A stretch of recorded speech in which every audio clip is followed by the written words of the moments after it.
Hello दोस्तों, फिर से स्वागत है मेरे यूट्यूब चैनल में। मैं आज आपको बताऊंगा ईपीएफओ अपडेट।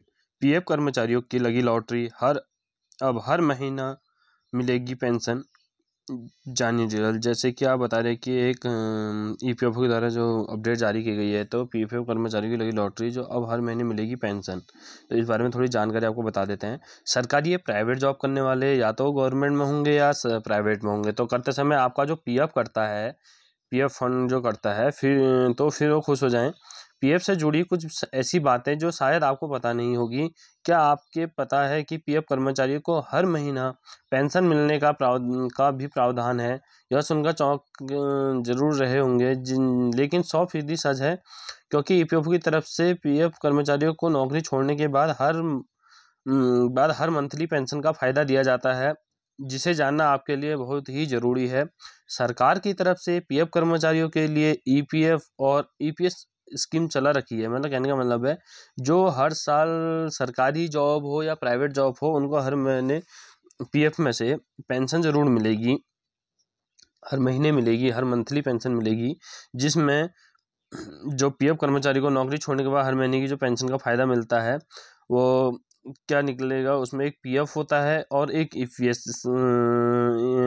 ईपीएस करके होती है, पेंशन होती है, फंड होता है जिसमें तुम्हारी तरह करता है कुछ ईपीएफओ का। एक तो खुद आप जो नौकरी करते वक्त आपका जमा होता है पीएफ, और उतना ही जितना आपका जमा होता है उतना ही कंपनी आपको पीएफ देती है वहाँ से।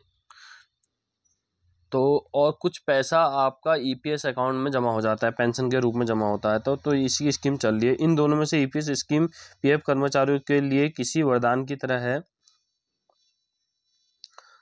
जो पीएफ कर्मचारी की ईपीएस स्कीम होती है और वो कर्मचारी को हर महीने पेंशन देती है। पीएफ तो आप निकाल सकते हो, लेकिन ईपीएस पेंशन के रूप में आपका चला जाता है।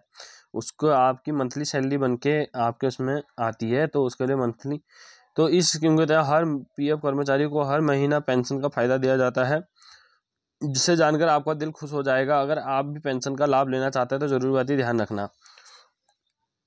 अब इस बार हर पीएफ कर्मचारी को हर महीना पेंशन का फायदा दिया जाएगा। पीएफ कर्मचारियों का जीवन संवारेगी ईपीएस। संगठित वर्ग में काम कर रहे कर्मचारियों की बड़ी संख्या में पीएफ काटा जाता है।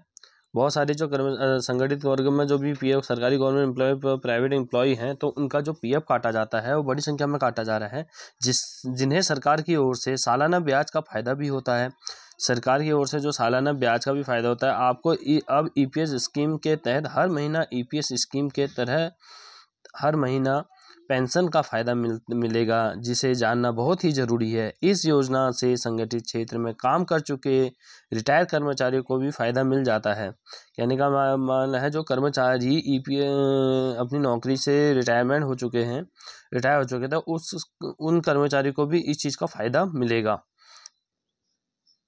जो पेंशन आपको मिलेगी। कुछ ऐसे कर्मचारी हैं जिनकी उम्र 58 साल है और रिटायर हो चुके हैं, वे भी इस योजना से लाभान्वित होंगे। कहने का मतलब है, जो पेंशन लगती है वो हमेशा 60 साल की एज के बाद लगती है।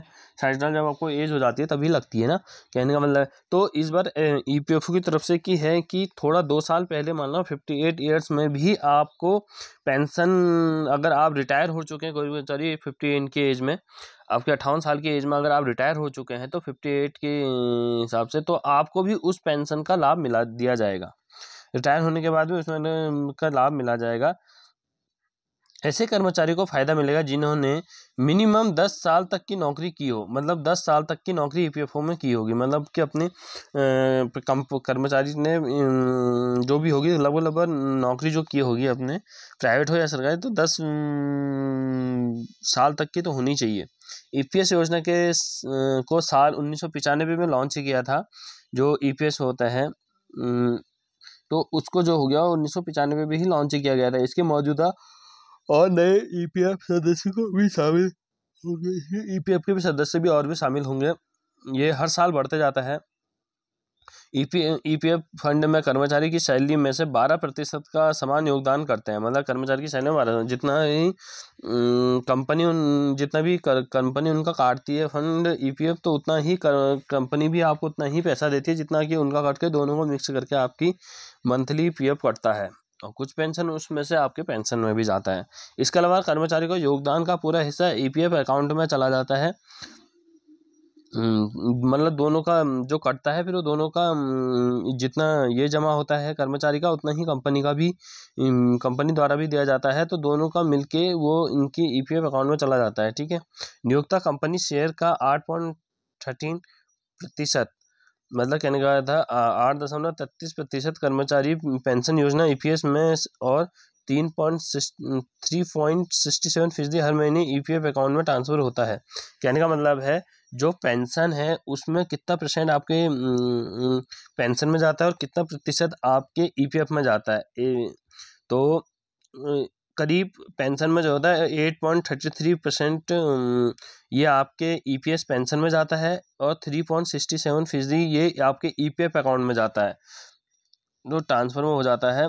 तो ये आपके लिए बहुत अच्छी खबर है कि जैसे कि 8.33% आपके पेंशन में, तो मतलब बढ़ चढ़कर आपका ईपीएस पेंशन में आपका पेंशन के रूप में जमा होता है, जो बाद में आप ही को मिलता है। ईपीएफओ की ओर से ईपीएफ स्कीम का आगाज़ किया गया है और ईपीएफ कर्मचारियों के लिए अंधे की लाठी साबित होगी। ईपीएफओ की ओर से यह ईपीएस स्कीम का आगाज़ किया गया है और ये बहुत अच्छी तरह कर्मचारी को इसका फ़ायदा मिलेगा। अगर इस स्कीम का फ़ायदा होना चाहिए कि स्कीम का फ़ायदा प्राप्त करने के लिए ईपीएफओ के सदस्य होना बहुत ही आवश्यक है। मतलब का ईपीएफओ कर्मचारी होना चाहिए, इस चीज़ का तभी आपको लाभ मिलेगा।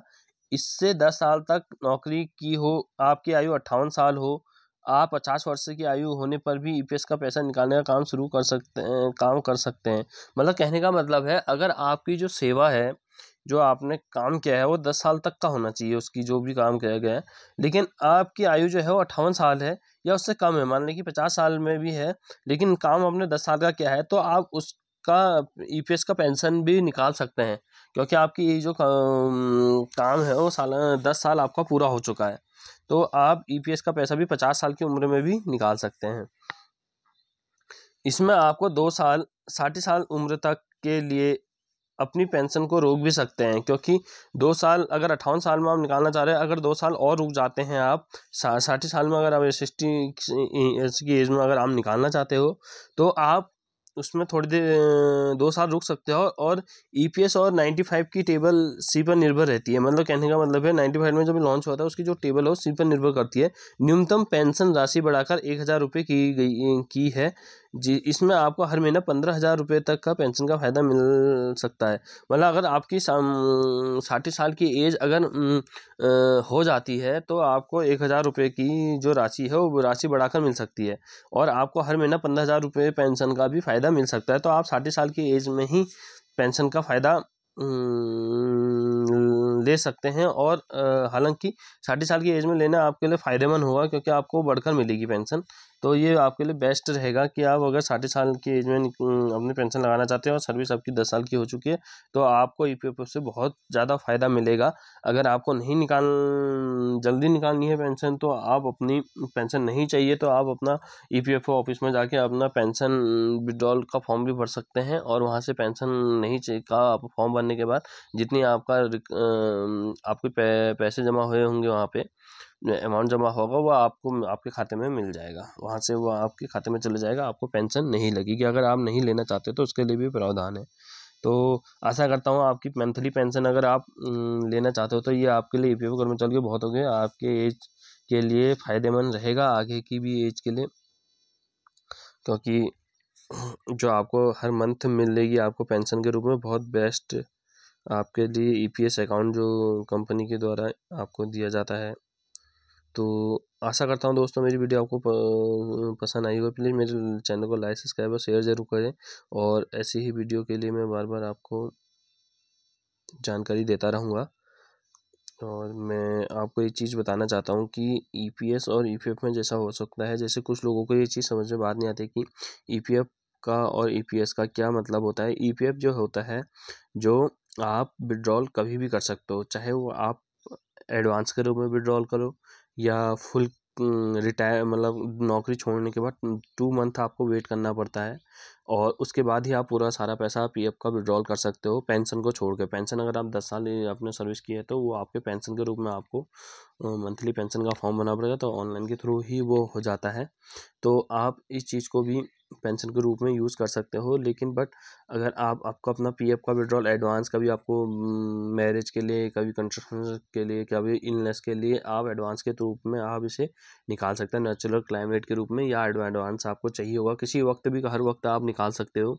ये एडवांस के रूप में ही निकलेगा आपका पीएफ। अगर आपको पूरा विड्रॉल करना होगा, आपको सर्विस में आपकी सर्विस को करीब एग्ज़िट करना पड़ेगा, और एग्ज़िट करने के बाद 2 मंथ आपको वेट करना पड़ेगा। उसके बाद ही आपका जो पेंशन पीएफ का जो पैसा है वो निकलेगा। अगर आपकी नौकरी 5 साल होगी तो आप दोनों चीज़ निकाल सकते हो, पीएफ भी निकाल सकते हो और पेंशन ईपीएस का भी पैसा निकाल सकते हो। ठीक है, ये मैं आपकी कुछ जानकारी आपको देना चाहता था लास्ट में। तो चलते हैं, मिलते हैं आपको नेक्स्ट वीडियो में। प्लीज़ तब तक मेरे चैनल को लाइक, सब्सक्राइब, शेयर ज़रूर कर दीजिएगा।